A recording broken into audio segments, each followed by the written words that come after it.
সম্মানিত অত্র এলাকার বয়োজ্যেষ্ঠ বৈকনিষ্ঠ প্রাণপ্রিয় মুসাল্লি ভাই সকল, প্রশংসা শুধুমাত্র ওই আল্লাহ রাব্বুল আলামিনের জন্য,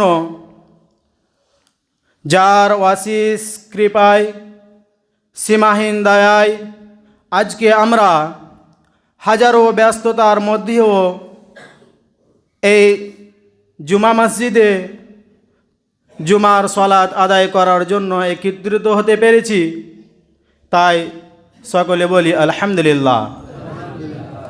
তারপরে পরে শান্তির ধারা বর্ষিত হোক মুহাম্মদুর রাসূলুল্লাহ সাল্লাল্লাহু আলাইহি ওয়াসাল্লামের প্রতি, জারি বাদাওলাতে আজকে আমরা ইসলামকে খুব সুন্দরভাবে বুঝতে পেরেছি। আল্লাহুম্মা সাল্লি আলাইহি ওয়া সাল্লিম বারিক আলাইহি। সম্মানিত উপস্থিতি, আজকে আমি আপনাদের সামনে যে বিষয়টি নিয়ে আলোচনা করব সেটি হলো, আমরা কোরআন পড়ব কেন? লিমাযা নাতাআল্লামুল কোরআন, আমরা কোরআন কেন পড়ব? আমার বক্তব্যের দুটি পার্ট থাকবে। প্রথম পার্ট হচ্ছে লিমাযা নাতাআল্লামুল কোরআন, অর্থাৎ আমরা কোরআন কেন পড়ব, আর দ্বিতীয় খুতবা হবে দান সম্পর্কে, দানের গুরুত্ব ও ফজিলত সম্পর্কে। ইনশাআল্লাহ কোরআন ও হাদিসের আলোকে আমি আমার বক্তব্য করব। আমা তৌফিকি ইল্লা বিল্লাহ। সম্মানিত উপস্থিতি, কোরআনের অনেকই গুরুত্ব রয়েছে, কেননা কোরআন এমন একটি কিতাব যে আল্লাহ রাব্বুল আলামিন মুহাম্মদুর রাসূলুল্লাহ সাল্লাল্লাহু আলাইহি ওয়াসাল্লামের প্রতি নাজিল করেছেন। রাসূলুল্লাহ সাল্লাল্লাহু আলাইহি ওয়াসাল্লাম বলেন, খায়রুকুম মান তাআল্লামাল কোরআন ওয়া আল্লামাহু। রাসূলুল্লাহ সাল্লাল্লাহু আলাইহি ওয়াসাল্লাম বলছেন যে তোমাদের মধ্যে সর্বোত্তম ব্যক্তি যে কোরআন পড়বে এবং অন্যকে কোরআন কি করবে? শিখাবে। রাসূলুল্লাহ সাল্লাল্লাহু আলাইহি ওয়াসাল্লাম আরো বলেন যে মান ক্বারাআ 10 আয়াতিন ফি লাইলাতিন লাম ইউকতাব মিনাল গাফিলিন। রাসূলুল্লাহ সাল্লাল্লাহু আলাইহি ওয়াসাল্লাম বললেন, যে ব্যক্তি রাতে 10টি আয়াত পাঠ করবে, যে ব্যক্তি কোরআনে কারিমের মধ্য থেকে 10টি আয়াত পাঠ করবে, তো তারপরে বললেন লাম ইউকতাব মিনাল গাফিলিন, তাকে গাফেল থেকে, তার নাম গাফেলদের মধ্যে লেখানো হবে না। লাম ইউকতাব লেখানো হবে না মিনাল গাফিলিন, অর্থাৎ গাফেলদের অন্তর্ভুক্ত সে হবে না। তাহলে এই হাদিস থেকে আমরা বুঝতে পারলাম যে আমরা যদি রাতে কোরআন কারিমের মধ্যে থেকে যে কোনো সূরা থেকে 10টি আয়াত যদি পড়ি, তাহলে আল্লাহ রাব্বুল আলামিন আমাদেরকে কি করবে না? গাফেলদের অন্তর্ভুক্ত করবেন না। অনুরূপভাবে عن أبي أمامة الباهلي رضي الله عنه قال سمعت رسول الله صلى الله عليه وسلم يقول أقرأ القرآن فإنه يأتي يوم القيامة شفيعا لأصحابه। হযরত আবি উমামা আল বাহিলি রাদিয়াল্লাহু তাআলা আনহু থেকে বর্ণিত, তিনি বলেন যে সামি'তু রাসূলুল্লাহ সাল্লাল্লাহু আলাইহি ওয়াসাল্লাম, আমি রাসূলুল্লাহ সাল্লাল্লাহু আলাইহি ওয়াসাল্লামকে বলতে শুনেছি কি ইয়াকুলু, তিনি বলছিলেন ইকরাউল কোরআন, কি করো তোমরা কোরআন পড়ো, ফাইন্নাহু ইয়াতি ইয়াউমাল কিয়ামাতি শাফিআন লিআসহাবিহি, কারণ যে ব্যক্তি কোরআন পড়বে কাল কিয়ামতের দিন সে কোরআন পড়ার ব্যক্তির সুপারিশ করবে কে? কোরআন। আল্লাহ রাব্বুল আলামিনকে বলবেন যে আল্লাহ, এই ব্যক্তি কোরআন পাঠ করেছিল, সে কারণে তার ব্যাপারে আমার সুপারিশ রয়েছে, যতক্ষণ পর্যন্ত আপনি ওকে জান্নাত না দিবেন আল্লাহ রাব্বুল আলামিন বলবেন তোমার সুপারিশ কবুল করা হলো। তাহলে এই হাদিস প্রমাণ বহন করে যে আমরা যদি কোরআন তেলাওয়াত করি তাহলে জান্নাত পাওয়ার একটি মাধ্যম। অবশ্যই আমরা কোরআন কারীম তেলাওয়াত করব। অনুরূপভাবে রাসূলুল্লাহ সাল্লাল্লাহু আলাইহি ওয়াসাল্লাম বললেন, মান ক্বারা হারফান মিন কিতাবিল্লাহ ফালাহু বিহি হাসানাতুন ওয়াল হাসানাতু আশরু বিআমসালিহা লা আকুলু আলিফ লাম মিম হারফুন ওয়ালাকিন আলিফুন হারফুন ওয়া লামুন হারফুন ওয়া মিমুন হারফুন। রাসূলুল্লাহ সাল্লাল্লাহু আলাইহি ওয়াসাল্লাম বললেন, যে ব্যক্তি আল্লাহর কিতাব অর্থাৎ কোরআনে কারীমের মধ্য থেকে কি করবে, একটি হরফ পড়বে, মান ক্বারা হারফান মিন কিতাবিল্লাহ, তো ফালাহু বিহি হাসানাতুন, তো তার জন্য কি হবে, একটি নেকি লেখানো হবে, ওয়াল হাসানাতু বিআশরি আমসালিহা, এবং আল্লাহ রাব্বুল আলামিন সেই একটি নেকি কি করে দিবে, 10 গুণ করে দিবে, একটি নেকির পরিবর্তনে 10 গুণ বাড়িয়ে দিবে। তারপরে বলছে লা আকুলু, রাসূলুল্লাহ সাল্লাল্লাহু আলাইহি ওয়াসাল্লাম বলছে লা আকুলু আলিফ লাম মিম হারফুন, আমি আলিফ লাম মিম হারফুন বলি না, ওয়ালাকিন, কিন্তু কি বলছি, আলিফুন হারফুন, আলিফ একটা শব্দ বলছি, ওয়া লামুন হারফুন, এবং লাম একটা আলাদা শব্দ বলছি, ওয়া মিমুন হারফুন, এবং মিম একটি আলাদা শব্দ বলছি। সুবহানাল্লাহ। আমরা যদি কোরআনে কারীম থেকে একটি হরফ যদি পড়ি, তাহলে একটি হরফের কারণে আল্লাহ রাব্বুল আলামিন একটি নেকি লিখবেন, আর একটি নেকিকে আল্লাহ রাব্বুল আলামিন বাড়িয়ে কি করে দিবেন, 10টি নেকি দিয়ে পরিবর্তন করে দিবেন। বলেন সুবহানাল্লাহ। তাহলে কোরআন কত গুরুত্ব রয়েছে এবং কোরআনের এতটাই মর্যাদা রয়েছে। একটি যদি আমি হাদিস বলি, তাহলে অবশ্যই বুঝতে পারবেন যে কোরআনের কতটা গুরুত্বপূর্ণ রয়েছে। রাসূলুল্লাহ সাল্লাল্লাহু আলাইহি ওয়াসাল্লাম বললেন, রাসূলুল্লাহ সাল্লাল্লাহু আলাইহি ওয়াসাল্লাম একদিন এক জায়গাতে বসে আছেন একটি মাজলিসে। রাসূলুল্লাহ সাল্লাল্লাহু আলাইহি ওয়াসাল্লামের কাছে একটি মহিলা আসলেন। দেখেন কোরআনের মর্যাদা কীভাবে হচ্ছে, হাদিসটি ভালো করে শুনলে বুঝতে পারবেন। রাসূলুল্লাহ সাল্লাল্লাহু আলাইহি ওয়াসাল্লাম বসে আছেন এবং সাহাবীদেরকে নিয়ে বসে আছেন। একটি মহিলা আসলেন এবং রাসূলুল্লাহ সাল্লাল্লাহু আলাইহি ওয়াসাল্লামকে বললেন, জাআত ইমরাতুন ইলা রাসূলিল্লাহ সাল্লাল্লাহু আলাইহি ওয়াসাল্লাম, একটি মহিলা রাসূলুল্লাহ সাল্লাল্লাহু আলাইহি ওয়াসাল্লামের কাছে আসলেন। ফাকালাত, এবং সে মহিলা বললেন, ইয়া রাসূলুল্লাহ জিতু আহাব লাকা নফসি। রাসূলুল্লাহ সাল্লাল্লাহু আলাইহি ওয়াসাল্লামকে বললেন যে আমি আমার নফসকে আপনার জন্য কি করে দিলাম, হেবা করে দিলাম। তো রাসূলুল্লাহ সাল্লাল্লাহু আলাইহি ওয়াসাল্লাম তখন কি বললেন, ফানাজরা ইলাইহা রাসূলুল্লাহ সাল্লাল্লাহু আলাইহি ওয়াসাল্লাম ফাসাআদা নাজরা ফিহা। রাসূলুল্লাহ সাল্লাল্লাহু আলাইহি ওয়াসাল্লাম সেই মহিলাটির দিকে তাকালেন এবং তাকানোর পর নিচে দিকে মাথা করে নিলেন। তারপরে যখন রাসূলুল্লাহ সাল্লাল্লাহু আলাইহি ওয়াসাল্লাম কিছুই বলছেন না, তখন সেই মাজলিসের মধ্যে একটি সাহাবী উঠে বললেন, ইয়া রাসূলুল্লাহ, আপনার যদি এই মহিলার প্রয়োজন না হয় তাহলে এই মহিলাকে কি করে দেন, আমার সাথে বিবাহ দিয়ে দেন। রাসূলুল্লাহ সাল্লাল্লাহু আলাইহি ওয়াসাল্লাম বললেন, বিয়ে তো করবে, বিয়ে করার জন্য কিছু টাকা পয়সা থাকার দরকার, কিছু ধন সম্পদ থাকার দরকার। যদি বিয়ে করতে হয় তাহলে মিনিমাম তাকে খাওয়ানো পড়ানোর মতো কিছু টাকা পয়সা থাকতে হবে, যেহেতু বিয়ে করার জন্য মোহর অপরিহার্য, মোহর দিতেই হবে। রাসূলুল্লাহ সাল্লাল্লাহু আলাইহি ওয়াসাল্লাম তখন বললেন যে তুমি যে বিয়ে করবে, তো বিয়ে করার জন্য কি মোহর দিবে, তো মোহর দেওয়ার মতো কি তোমার ক্ষমতা রয়েছে? তখন সেই ব্যক্তি বলল, রাসূলুল্লাহ সাল্লাল্লাহু আলাইহি ওয়াসাল্লাম, আমার কাছে তো কিছু নেই। তখন রাসূলুল্লাহ সাল্লাল্লাহু আলাইহি ওয়াসাল্লাম বললেন, তুমি যাও নিজের বাড়ি গিয়ে দেখো এবং কিছু পাও কিনা দেখে আসো, যদি কিছু পাও তাহলে ওটিকে নিয়ে এসো এবং ওর পরিবর্তে তোমার কি করে দেব, এই মহিলার সাথে তোমার নেকা অর্থাৎ বিয়ে দিয়ে দেব। সে ব্যক্তি সাহাবী গেলেন বাড়ি এবং বাড়ি যাওয়ার পর অনেক টাকা পয়সা খুঁজলেন কিন্তু কিছুই পেলেন না এবং রাসূলুল্লাহ সাল্লাল্লাহু আলাইহি ওয়াসাল্লামের কাছে আসলেন। রাসূলুল্লাহ সাল্লাল্লাহু আলাইহি ওয়াসাল্লাম বললেন, ইয়া রাসূলুল্লাহ, আমি বাড়ি গিয়ে এমন কিছু জিনিস পেলাম না যা আমি আপনার কাছে কি করব, উপস্থিত করব। রাসূলুল্লাহ সাল্লাল্লাহু আলাইহি ওয়াসাল্লাম বললেন, যাও, আবার যাও, যদি একটি কি ওয়ালাউ খাতিমান হাদিদিন, যদি কি একটি লোহার আংটিও যদি হয় তাহলে ওই আংটিটিকে তুমি কি করো, নিয়ে আসো। তখন সে গেল এবং দেখছে কি যে কিছুই পেল না। রাসূলুল্লাহ সাল্লাল্লাহু আলাইহি ওয়াসাল্লাম বলছেন যে এই যে আমার একটি লুঙ্গি দেখতে পাচ্ছেন, এই লুঙ্গিটি ছাড়া আমার কিছুই নেই। তখন রাসূলুল্লাহ সাল্লাল্লাহু আলাইহি ওয়াসাল্লামকে বললেন, রাসূলুল্লাহ সাল্লাল্লাহু আলাইহি ওয়াসাল্লাম সেই সাহাবীকে বললেন যে এই লুঙ্গি কি করবে, তুমি যদি ব্যবহার করো তাহলে সেই মহিলার হবে না, এবং সেই মহিলা যদি এই লুঙ্গিটি ব্যবহার করে তাহলে তোমার হবে না। তখন রাসূলুল্লাহ সাল্লাল্লাহু আলাইহি ওয়াসাল্লাম বললেন যে তোমার কি কোরআন থেকে কোনো সূরা মুখস্থ আছে? দেখেন কোরআনের গুরুত্ব।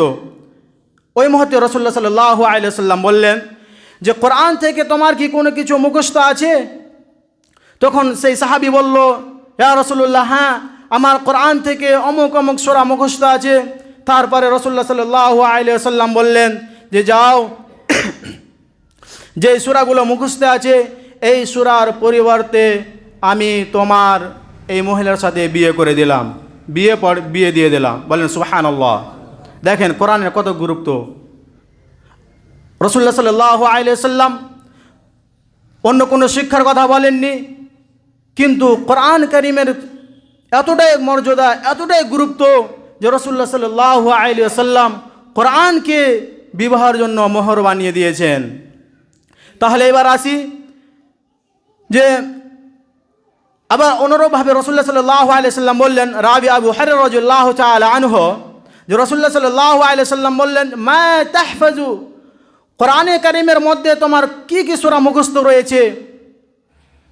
কালা, সেই ব্যক্তি বললে, সূরাতুল বাকারা ওয়াল্লাতী তালিহা। সাহাবী বললেন, রাসূলুল্লাহ সাল্লাল্লাহু আলাইহি ওয়াসাল্লাম আমার সূরা বাকারা এবং তার পরবর্তী সূরা অর্থাৎ সূরা ইমরান আমার মুখস্থ রয়েছে। কালা, রাসূলুল্লাহ সাল্লাল্লাহু আলাইহি ওয়াসাল্লাম বললেন, কুম ফাআল্লিমহা 20 আয়াতান, কি করো তুমি উঠো এবং তাকে 20টি আয়াত তার মোহরানা বিনিময়ে কি করে দাও, তাকে শিখিয়ে দাও। সুবহানাল্লাহ। রাসূলুল্লাহ সাল্লাল্লাহু আলাইহি ওয়াসাল্লামকে কিভাবে কোরআনের মর্যাদার সম্পর্কে রাসূলুল্লাহ সাল্লাল্লাহু আলাইহি ওয়াসাল্লাম বললেন। এবার আসি যে আমরা কোরআন কেন শিখব, অর্থাৎ বা কেন পড়ব। যে রাসূলুল্লাহ সাল্লাল্লাহু আলাইহি ওয়াসাল্লাম আমাদেরকে বলেছেন, এবং যে নিজেকে মুসলিম হিসেবে দাবি করবে তাকে কোরআন শিখতেই হবে। কেননা কোরআন পড়াটাকে আল্লাহ রাব্বুল আলামিন আমাদের জন্য কি করে দিয়েছেন, ফরজ করে দিয়েছেন।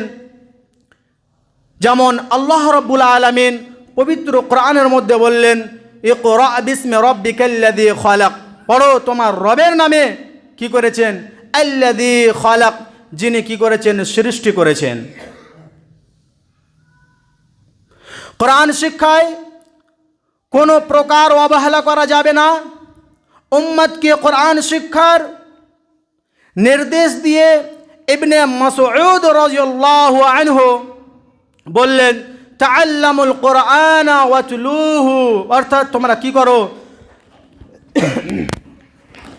কোরআন পড়ো। তাআল্লামুল কোরআন ওয়াতলুহু, তোমরা কি করো, কোরআন শিক্ষা করো এবং কোরআন তেলাওয়াত করো। সম্মানিত উপস্থিতি, আমরা কোরআন কেন পড়ব? কোরআন এই জন্য পড়ব যে এই যে আমরা নামাজ পড়ি, নামাজ পড়তে গেলে আমাদেরকে কোরআন তেলাওয়াত করতে হবে। কোরআন তেলাওয়াত না করলে আমাদের কিন্তু নামাজ হবে না। নামাজের মধ্যে কোরআন পড়তে হবে। সেই জন্য আমরা কোরআন পড়ব এবং কোরআনকে ভালোভাবে শিখব। কেননা আল্লাহ রাব্বুল আলামিন পবিত্র কোরআনের মধ্যে বললেন, ফাকরাউ মা তায়াসসারা মিনাল কোরআন, অতএব তোমরা কোরআন থেকে যতটুক সহজ ততটুক পড়ো। এ বিষয়ে রাসূলুল্লাহ সাল্লাল্লাহু আলাইহি ওয়াসাল্লাম বললেন, লা সালাতা লিমান লাম ইয়াকরা বিফাতিহাতিল কিতাব, যে ব্যক্তি সূরা ফাতিহা পড়ল না, যে ব্যক্তি নামাজের মধ্যে সূরা ফাতিহা পড়ল না, লাম ইয়াকরা বিফাতিহাতিল কিতাব লা সালাতা, তার কি হলো না, নামাজ হলো না। তাহলে আমাদেরকে নামাজে পড়ার জন্য কি করতে হবে, কোরআন শিখতে হবে। এবং কোরআন আমরা কেন শিখব? কোরআন এই জন্য শিখব যে কোরআন প্রচার প্রসারের জন্য আমাদেরকে কোরআন শিখতে হবে। কেননা রাসূলুল্লাহ সাল্লাল্লাহু আলাইহি ওয়াসাল্লাম ও সাহাবী একরাম রাদিয়াল্লাহু তাআলা আনহুম কোরআন প্রচার প্রসারের জন্য নিজেকে নিয়োজিত করেছিলেন। এবং আমরা যদি কোরআন শিক্ষা না করি তাহলে আমরা কিভাবে কোরআনকে প্রচার করব? এ ব্যাপারে আল্লাহ রাব্বুল আলামিন পবিত্র কোরআনের মধ্যে বললেন, ইয়া আইয়ুহার রাসূল বাল্লিগ মা উনজিলা ইলাইকা মির রাব্বিকা। হে রাসূল, তোমার রবের পক্ষ থেকে, হে রাসূল, তোমার রবের পক্ষ থেকে তোমার নিকট যা নাজিল করা হয়েছে তা তুমি কি করো? পৌঁছে দাও। তাহলে এই আয়াত থেকে প্রমাণ হয় যে আমাদেরকে কোরআন প্রচার প্রসারের জন্য আমাদের কি করতে হবে? কোরআন শিখতে হবে। এবং আমরা কোরআন কেন শিখব? কোরআন এই জন্য শিখব যে কোরআন শিক্ষার মাধ্যমে, কোরআন তেলাওয়াতের মাধ্যমে আমাদের অন্তর প্রশান্তি লাভ করে। কেননা আল্লাহ রাব্বুল আলামিন পবিত্র কোরআনের মধ্যে বললেন, আল্লাযীনা আমানু ওয়া তাতমাইন্নু কুলুবুহুম। আল্লাযীনা আমানু, যারা ঈমান আনে, যারা আল্লাহ রাব্বুল আলামিনের প্রতি বিশ্বাস স্থাপন করে, ওয়া তাতমাইন্নু কুলুবুহুম, এবং তাদের অন্তর আল্লাহর জিকির দ্বারা শান্তি লাভ করে। আলা, জেনে রাখো, বিযিকরিল্লাহি তাতমাইন্নুল কুলুব, আল্লাহর জিকির দ্বারাই শান্তি পায়, অন্তর শান্তি পায়। তাহলে আমরা আল্লাহ রাব্বুল আলামিনের কোরআন যদি আমরা পড়ি তাহলে আমাদের অন্তর কি হবে? প্রশান্তি লাভ করবে। এবং আসি আমরা কোরআন কেন শিখব? কোরআন এই জন্য আমাদেরকে শিখতে হবে যে কোরআনের মাধ্যমেই আমরা কি পাবো? হেদায়েত পাবো। যে আমাদেরকে কিভাবে পৃথিবীতে চলাচল করতে হবে এবং কিভাবে থাকতে হবে। কোরআন যদি আমরা শিক্ষা না করি, কোরআন যদি আমরা তেলাওয়াত না করি, তাহলে আমাদেরকে পৃথিবীতে কিভাবে চলাচল করতে হবে সে বিষয়ে আমাদের কি থাকবে না? কোনো জ্ঞান বা নলেজ থাকবে না। এই জন্য আমাদেরকে কি করতে হবে? কোরআন শিখতে হবে। কেননা আল্লাহ রাব্বুল আলামিন বলেন, ইন্না হাযাল কুরআনা ইয়াহদি লিল্লাতী হিয়া আকওয়াম। ইন্না হাযাল কুরআনা ইয়াহদি, নিশ্চয় কোরআন এমন পথ প্রদর্শন করে, লিল্লাতী হিয়া আকওয়াম, যা কি সর্বাধিক সরল ও সঠিক। এবার আমরা কোরআন কেন শিখব? কোরআন এই জন্য শিখব যে কোরআন একটি জান্নাত পাওয়ার মাধ্যম। আমরা সবাই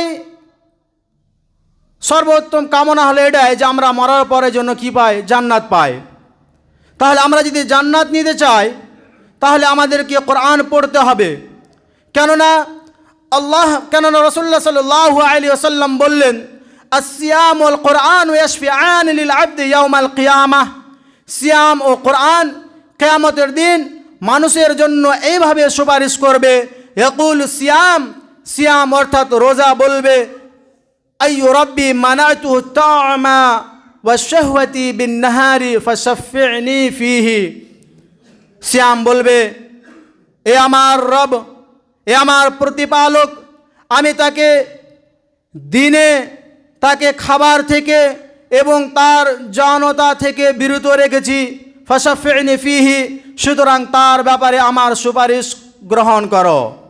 ওয়া ইয়াকুলু কোরআন, এবং কোরআন বলবে, মানাতু নাওমা বিল লাইলি ফাশাফি'নি ফিহি, হে আমার প্রতিপালক, হে আমার রব, আমি তাকে রাত্রের নিন্দ থেকে বিরত রেখেছি, ফাশাফি'নি ফিহি, সুতরাং তার ব্যাপারে আমার সুপারিশ রয়েছে। ফাকালা ইউশাফিআনি, তাদেরকে বলা হবে তাদের দুজনের সুপারিশ কবুল করা হবে। তাহলে এই হাদিস থেকে আমরা বুঝতে পারলাম যদি পৃথিবীর বুকে আমরা কোরআন তেলাওয়াত করি তাহলে আল্লাহ রাব্বুল আলামিন আমাদেরকে কি করবে? কোরআনের মাধ্যমে আমাদের কি করবে?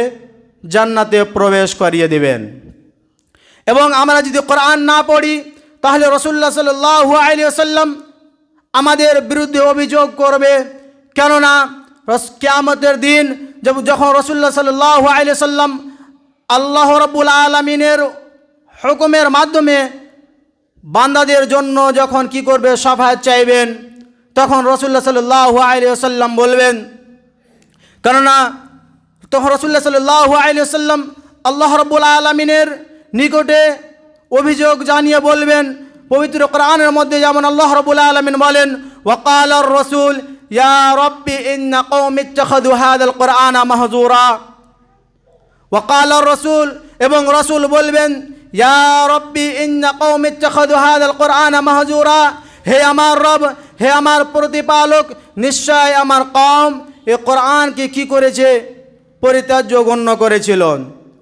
ইবনে কাসীর রাহিমাহুল্লাহ বলেন যে কোরআনকে না শোনা এবং তা অনুসারে আমল না করা, কোরআনকে না পড়া এবং কোরআনের আলোচনার চলছে এবং সেই কথাগুলোকে মনোযোগ দিয়ে না শোনা এবং ঘুমিয়ে পড়া সমস্ত এই আয়াতের অন্তর্ভুক্ত। তাহলে এই আয়াত থেকে আমরা বুঝতে পারি যে কোনো জায়গায় যদি কোরআনের আলোচনা চলে তাহলে আমাদেরকে মনোযোগ দিয়ে শুনতে হবে যে কি আলোচনা করছে। ঘুমালে চলবে না, ঘুমালে এই আয়াতের অন্তর্ভুক্ত হয়ে যাবেন আপনি, কারণ ইমাম ইবনে কাসীর রাহিমাহুল্লাহ তাই বলেন। এবং আসি, আমরা যদি কোরআন না পড়ি তাহলে আমরা কি হয়ে যাব, গাফেলদের অন্তর্ভুক্ত হয়ে যাব। কারণ আল্লাহ রাব্বুল আলামিন বলেন, উলাইকা কাল আনআম বাল হুম আদাল উলাইকা হুমুল গাফিলুন। উলাইকা কাল আনআম, এরা চতুষ্পদ জন্তুর মতো, বাল হুম আদাল, বরং এরা তাদের চেয়েও আরও অধম ও নিকৃষ্ট। উলাইকা হুমুল গাফিলুন, এবং এরাই হলো গাফেল। তাহলে এই আয়াত থেকে আমরা বুঝতে পারি যে আমাদেরকে কোরআন পড়তে হবে এবং কোরআনের আলোচনা হলে মনোযোগ দিয়ে শুনতে হবে। আমরা যদি কোরআনকে মনোযোগ দিয়ে না শুনি এবং কোরআন না পড়ি এবং কোরআনকে বুঝার চেষ্টা না করি তাহলে আমরা কি হয়ে যাব, গাফেলদের অন্তর্ভুক্ত হয়ে যাব। সম্মানিত উপস্থিতি, তাহলে আমাদেরকে কোরআন শিখতে হবে। কোরআন এমন একটি বিষয় যে কোরআন কাল কিয়ামতের দিনে আপনার বিরুদ্ধে দলিল হবে বা বিপক্ষে হয়ে যাবে, বিপক্ষে দলিল হিসেবে দাঁড়াবে। কারণ রাসূলুল্লাহ সাল্লাল্লাহু আলাইহি ওয়াসাল্লাম বললেন, ওয়াল কোরআন হুজ্জাতুল লাকা আও আলাইকা, কোরআন তোমার পক্ষে কিংবা বিপক্ষে দলিল তোমার। তাহলে আমাদেরকে কোরআন অবশ্যই কি করতে হবে, শিখতে হবে। রাসূলুল্লাহ সাল্লাল্লাহু আলাইহি ওয়াসাল্লাম আমাদেরকে তাই বললেন।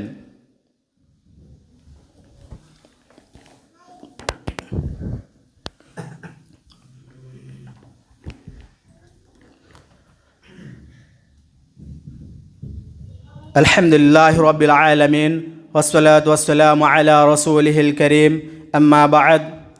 আউযু বিল্লাহি মিনাশ শাইতানির রাজীম, বিসমিল্লাহির রাহমানির রাহিম। الذين ينفقون أموالهم بالليل والنهار سرا وعلانية فلهم أجرهم عند ربهم ولا خوف عليهم ولا هم يحزنون.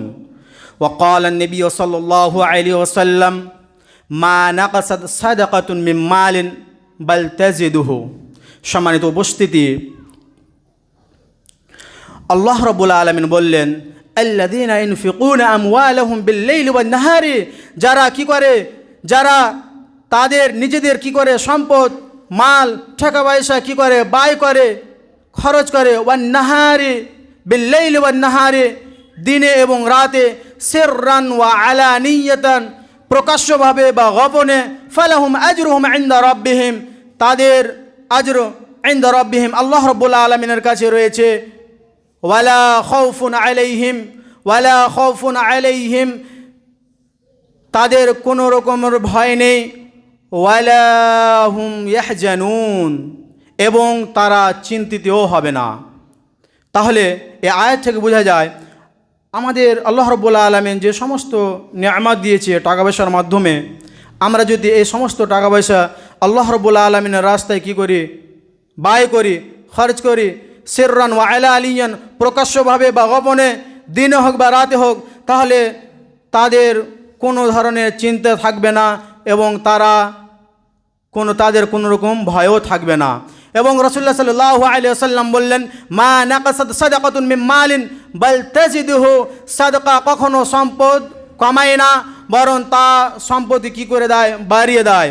আপনি যদি সাদকা করেন, আপনি যদি নেক ভালো কাজে যদি দান করেন, তাহলে আপনি মনে মনে ভাবছেন যে আমি যদি দান করি তাহলে আমার টাকা পয়সা বা মাল কমে যাবে। না, রাসূলুল্লাহ সাল্লাল্লাহু আলাইহি ওয়াসাল্লাম বললেন, বাল তাজিদহু, বরং তার ধন সম্পদে আরও কি হয়, বৃদ্ধি হয়, বেশি হয়।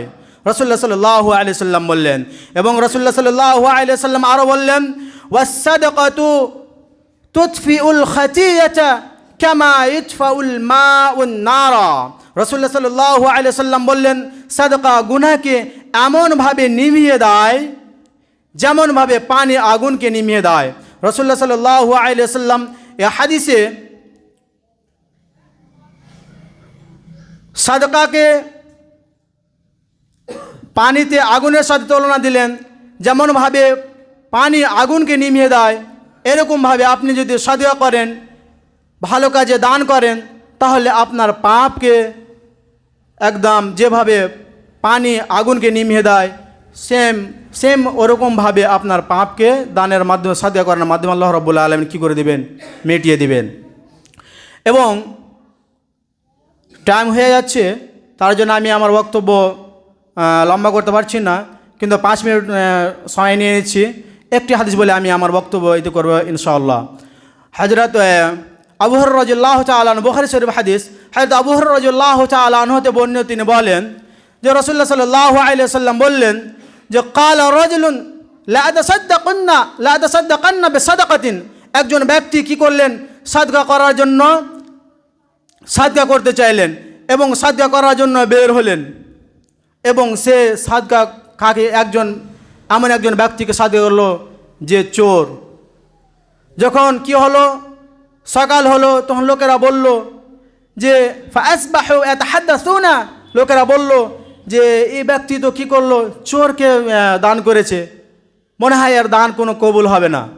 তখন সে ব্যক্তি বলল, আল্লাহ রাব্বুল আলামিন, আমি এমন একজন ব্যক্তিকে দান করলাম, সে চোর বেরিয়ে গেল, আমি অবশ্যই এরপরে আরেকজন ব্যক্তিকে দান করব।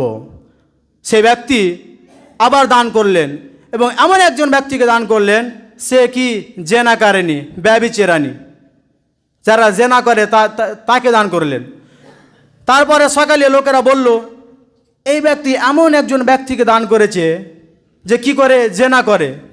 সেই ব্যক্তি আবার বলল, আল্লাহ রাব্বুল আলামিন, আমি এমন একজন ব্যক্তিকে দান করলাম যে সে জেনা করে, আমার দান তো বিফলে গেল, আমার দান কাজ হবে না তাহলে। তখন সে বলল যে আমি আবার দান করব। তারপরে তৃতীয় দিন সেই ব্যক্তি এমন একটি ব্যক্তিকে দান করলেন যার অনেক টাকা পয়সা রয়েছে, ধনী ব্যক্তিকে দান করলেন। তারপরে সকালে লোকেরা বলল যে এই লোকটি এমন একটি ব্যক্তিকে দান করেছেন যার টাকা পয়সা রয়েছে, যার টাকার কোনো প্রয়োজন নেই, তাকেই দান করেছে। তখন সে ব্যক্তি বলল, আল্লাহ রাব্বুল আলামিন, আমি এমন একজন ব্যক্তিকে দান করলাম, আল্লাহ রাব্বুল আলামিন, সমস্ত প্রশংসা তোমারই জন্য যে আমি যে ব্যক্তিগুলোকে দান করেছি, অর্থাৎ প্রথম ব্যক্তিকে যে চোর ব্যক্তিকে দান করেছি, এবং জেনাকারী ব্যক্তিকে দান করেছি, এবং ধনী ব্যক্তিকে দান করেছি। তখন তাকে জানিয়ে দেওয়া হলো, এ আমার বান্দা, তুমি যে প্রথম ব্যক্তিকে দান করেছো যে চোর, সে চোর মনে মনে ভাবছিল যে আমার এটাই মনে হচ্ছে আমার পথ, চুরি না করলে আমার মনে হচ্ছে আমি খেতে পাবো না, এবং তোমার দান করার কারণে সেই চোর চুরি করা থেকে বিরত হয়ে গেছে, মানে চুরি করা ছেড়ে দিয়েছে। এবং দ্বিতীয় ব্যক্তি যে জেনাকারিনী মহিলা ছিল, সেই মহিলাটি তোমার টাকা পাওয়ার কারণে সেই জেনাকারী থেকে ভালো পথে এসে গেছে, জেনা ছেড়ে দিয়েছে। এবং তৃতীয় ব্যক্তি যার টাকা পয়সা ছিল, সে ব্যক্তি এমন কৃপণ ছিল যে আল্লাহ রাব্বুল আলামিনের রাস্তায় কোনো দান করতো না, এবং সেই মাল পাওয়ার কারণে তার একটি শিক্ষা হলো যে আল্লাহ রাব্বুল আলামিন, আমার কাছে এত টাকা পয়সা রয়েছে এবং আমি তোমার রাস্তায় দান করছি না, এবং অথচ অন্যজন আমাকে দান করছে, তোমার দেখে সে ব্যক্তি দান করা স্টার্ট করে দিয়েছে আল্লাহ রাব্বুল আলামিনের রাস্তায়। বলেন সুবহানাল্লাহ। তো আমাদেরকে হাদিস থেকে আমাদের শিক্ষা নিতে হবে যে আমরা দান করব, ইন্নামাল আমালু বিন্নিয়াত, আমাদের নিয়াত সঠিক করতে হবে যে আমরা এই জিনিস, যেমন মাদ্রাসায় আমরা দান করব, কোরআন শিক্ষা হচ্ছে ওখানে, আপনার নিয়াত সঠিক করে দান করেন নেকির উদ্দেশ্যে। এখন মাদ্রাসায় টাকাটা কি হচ্ছে ওটা আপনার দেখার বিষয় নয়, যেহেতু আপনি নিয়াত সাফ করে দান করেছেন, নিয়াত ঠিক করে দান করেছেন, আপনার নেকি আপনি অবশ্যই পাবেন। এবং মাদ্রাসায় টাকাটা কি হয় ওটি আপনার বিষয় নয়। কোনো কিছু কিছু ব্যক্তি বলে যে হয়তো মাদ্রাসায় ঠিক কাজে লাগছে কি লাগে না, আমাদের নেকি হবে কি হবে না। সুতরাং না, রাসূলুল্লাহ সাল্লাল্লাহু আলাইহি সাল্লাম পরিষ্কারভাবে জানিয়ে দিলেন যে তুমি নিয়াত সাফ করে যদি কী করো, নেকি করো, দান করো আল্লাহ রাব্বুল আলামিনের রাস্তায়, তাহলে অবশ্যই আল্লাহ রাব্বুল আলামিন তার প্রতিদান দিবে। আমি এখান থেকে আমার বক্তব্য দিতে করছি। আমা তৌফিকি ইল্লা বিল্লাহ।